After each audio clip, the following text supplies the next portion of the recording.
44 થી 45 ડિગ્રીમાં હીટ સ્ટ્રોકના એક પણ કેસ નહીં।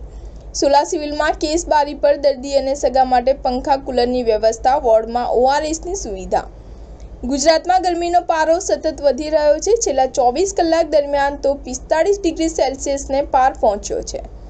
આ ઉપરાંત ગત સપ્તાહ દરમિયાન સમગ્ર દિવસ તાપમાનનો પારો 43 થી 45 ડિગ્રી સેલ્સિયસની વચ્ચે નોંધાયો હતો। તેને કારણે ગરમીને લગતી બીમારીનું પ્રમાણ પણ વધ્યું છે। અનેક દર્દીઓને ચક્કર આવવા, માથાનો દુખાવો, તાવ જેવી તકલીફને કારણે પીડાઈ સિવિલ હોસ્પિટલમાં સારવાર અર્થે પહોંચે છે।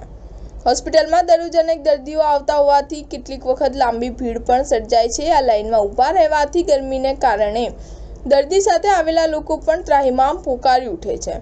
તેથી અમદાવાદની સોલા સિવિલ હોસ્પિટલ OPD કેસની બહાર પંખા અને કુલરની વ્યવસ્થા કરવામાં આવી છે, જેથી સારવાર અર્થે આવેલા દર્દી અને તેના સગાને ગરમીથી થોડા અંશે રાહત મળી શકે।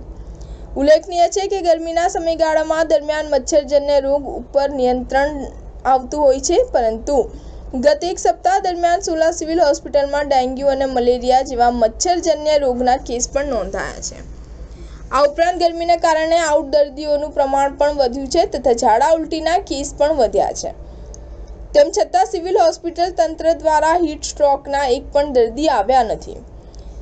તેમ જણાવવામાં આવ્યું હતું કે ગરમીને કારણે કેટલાક દર્દીઓમાં વાયરલ ઇન્ફેક્શનના લક્ષણ જણાતા હોય છે તથા ગત સપ્તાહ તાપમાનમાં વધારો ઘટાડો થતાં શહેરીજનોમાં શરદી, ખાંસી, તાવ જેવા લક્ષણોનું પ્રમાણ વધતા સોલા સિવિલ હોસ્પિટલની OPDમાં વાયરલ ઇન્ફેક્શનના 1550 કેસ નોંધાયા છે। સ્ટાર ન્યૂઝ 7 હંમેશા સચ્ચાઈની સાથે।